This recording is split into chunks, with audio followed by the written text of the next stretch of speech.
Hey guys, welcome back to another episode of AutoFreeWay. I hope you had a wonderful weekend. I know that I did, particularly with the results of the Super Bowl. I'm not a Chiefs fan, but that's what I was rooting for, and it was a great game. I hope you enjoyed it if you watched it. So I'm on my way now to the Volkswagen dealership to take a look at the, the Golf GTI and the Jetta GLI, I think. So let's go. Let's step into my office, okay? So welcome again to my office, obviously the AMG. So as I said, I'm going on, getting ready to go to the dealership, take a look at those two cars that are listed as the best 10 of 2020, according to Car and Driver, you know about it. But before I do that, I wanted to make a few clarifications, okay? The first one, I never claimed that I was, or that I am, a petrolhead, that I know the ins and outs of every single car and that I know every single car there is. I've been fortunate enough to have some pretty neat cars since I started driving. So that's about the extent of my knowledge about cars. So first clarification. Second one, I'm not doing this for money. I don't need it, okay? Third, not doing it for the fame. Don't want it.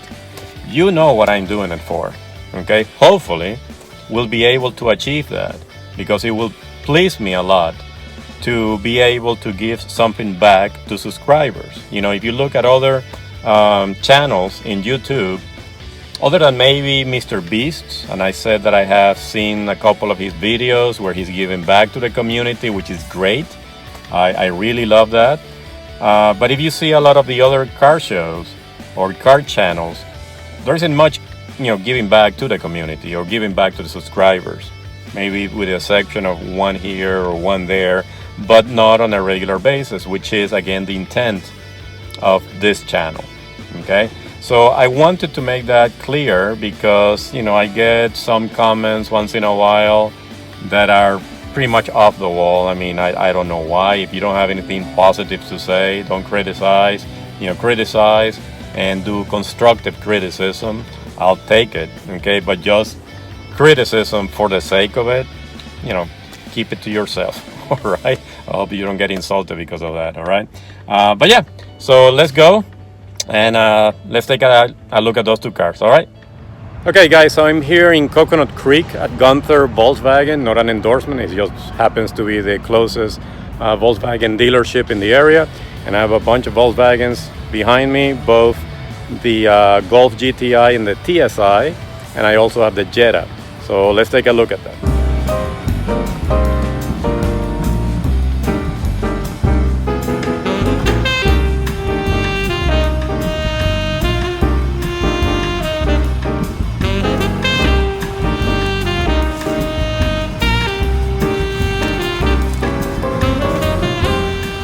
Okay, so this is the interior of the Jetta, and again the trim is S, which is a basic trim.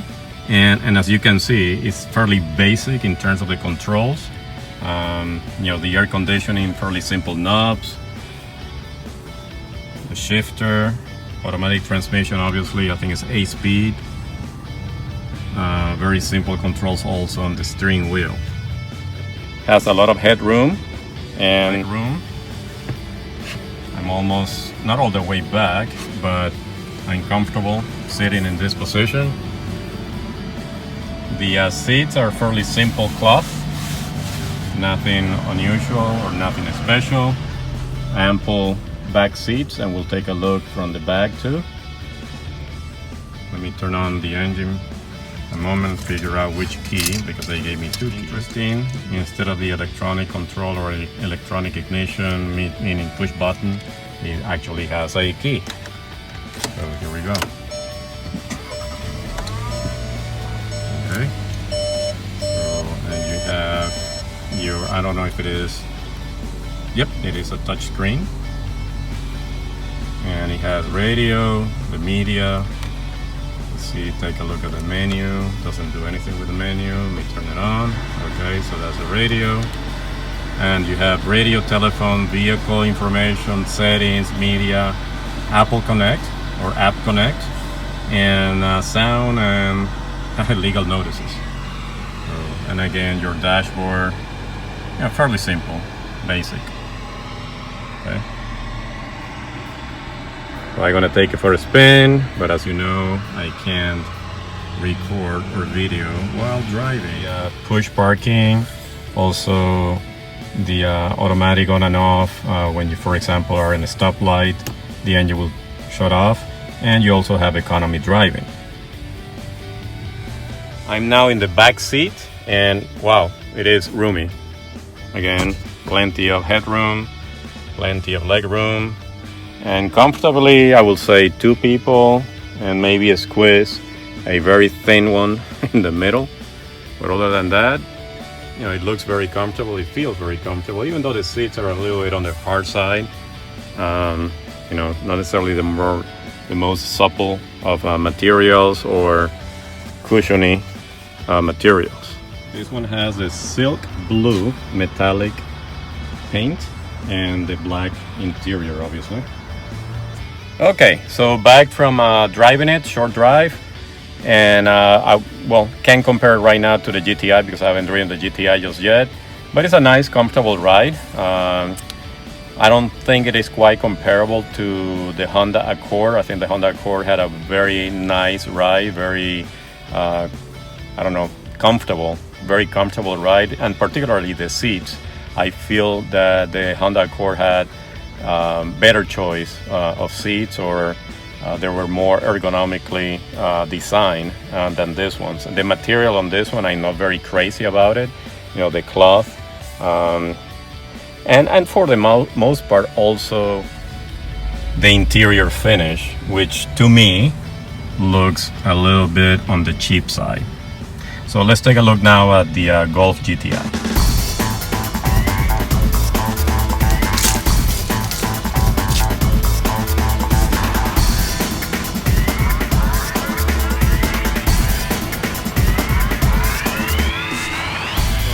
Inside the Golf GTI, and yeah, there is quite a difference in the style and the finish in the Golf GTI. This is obviously a more sporty looking finish. You can see the brake paddle and the accelerator, and I guess the footrest, they are all metal, which is nice in a sports car. The steering wheel has the controls, obviously, for voice control, cruise control, phone, forward, reverse, and the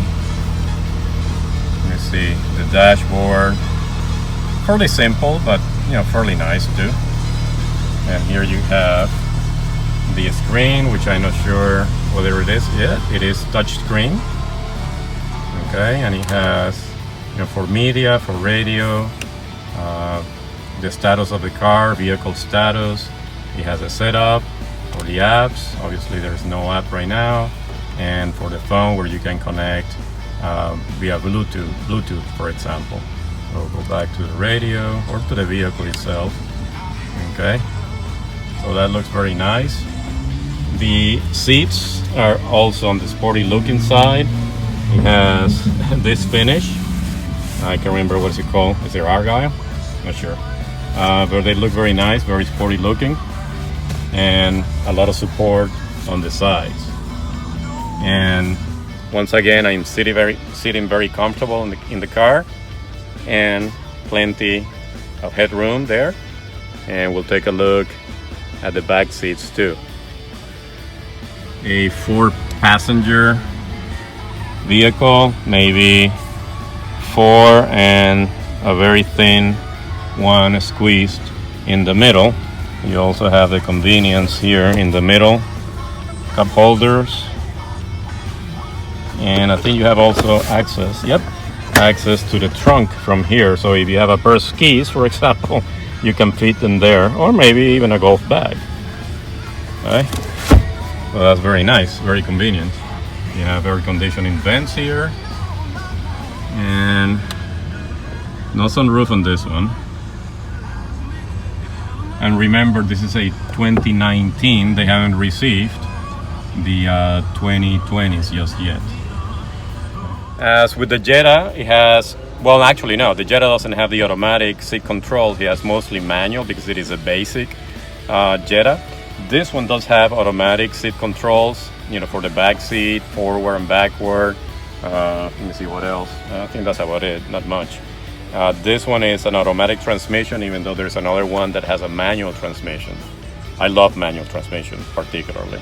Most of my cars, except maybe the last two, have been paddle shifters, not the the manual transmission with the shifter. Okay, so let's take this one also for a ride, and I'll tell you afterwards. Okay, so the ride on this one is definitely more sporty. It has a lot of more, well, not necessarily a lot of more power. It's a 2.0 liter engine versus a 1.4. Both are turbocharged. Both, I think, are 14. Oh, I can't remember. 4 cylinders. I'm sorry, 4 cylinders. But this one has a little bit more spunk, and the ride is definitely more sporty. I think that the Jetta is more, I will say, not necessarily on the luxurious one or on the luxurious side, but it has a more supple, gentle ride. This one has a more sporty drive or ride. I don't think I can see. No, you cannot modify the shock absorbers from soft to, like, for example, firm, but it has a firmer ride definitely than the Jetta. So between the two, well, it depends. It depends on what you're looking for. Family car, definitely the Jetta. It's a more family car, assuming you only have no more than 4 people, including yourself, in your family.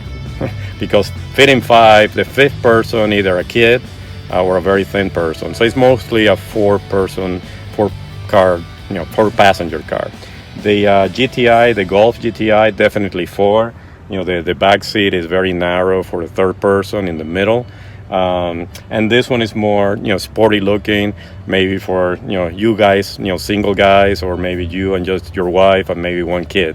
I wouldn't consider this a family car.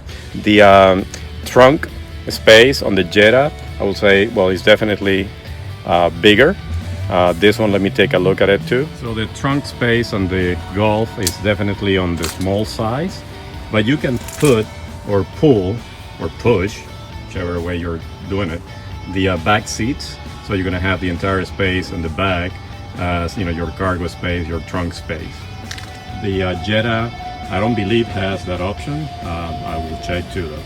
The GTI does have a bunch of safety features. Some have been added, such as the driver assistance package, forward collision warning, and autonomous emergency braking with pedestrian monitoring, front assist, the blind spot monitor with rear traffic alert, and let me see, that's about it for the added features. The standard features, well, the standard features which include intelligent crash and response system, the lower anchors and tethers for children, rear view camera system, didn't notice that, I didn't try it, anti-lock braking system, etc. So overall it has a very nice package. Again, it's on the expensive side. This one is listed at, with all the added features, $30,525. Well, the Jetta also has ample trunk space, and I do believe, even though I tried to, I couldn't do it, you can pull or push the back seats forward, so you will have a lot of room. This one doesn't have a pass-through such as a GTI, where you can put either your golf bag or skis or something long into the trunk going into the passenger's cabin. The Jetta, in contrast, lists MSRP $19,695, and with the dealer options and packages it goes to $20,949. The difference is, for the most part, the engine, you're talking about 2.0 turbocharged versus a 1.4 turbocharged. Everything else is essentially the same, other than the sports package in the GTI, which I'm not sure if it is available in the Jetta itself. So you'll be the judge. The Jetta versus the GTI. Jetta more of a family car, I will say, supple ride or suppler ride, more comfortable ride than the GTI. The GTI is a more sporty, not only looking but feeling vehicle. I love the color on this one, the silk metallic blue. The GTI definitely the more sporty look, and you can see the calipers are also painted in this car, in this case red, because the accents are red on the exterior.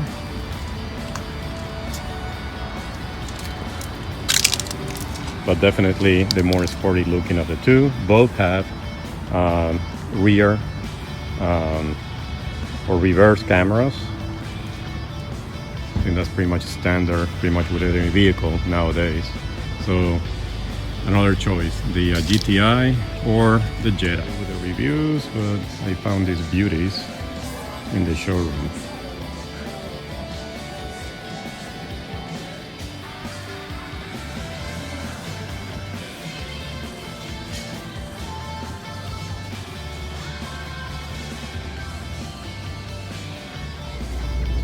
Okay, so I'm back inside my office, and I hope that you enjoy that non-technical, non-petrolhead review of the Golf GTI and the Jetta GLI, I think. Already forgot. So yeah, I hope that you enjoyed it. One thing that I forgot, I was wearing under my AutoFreeWay t-shirt, this shirt, which is 2020 blood donor. Okay, so if you haven't donated blood, think about it. 1 pint of blood that you donate can actually help 3 different people. So think about it. You know, you have plenty of blood, so donate some of it. All right. So until next time, take care. Peace.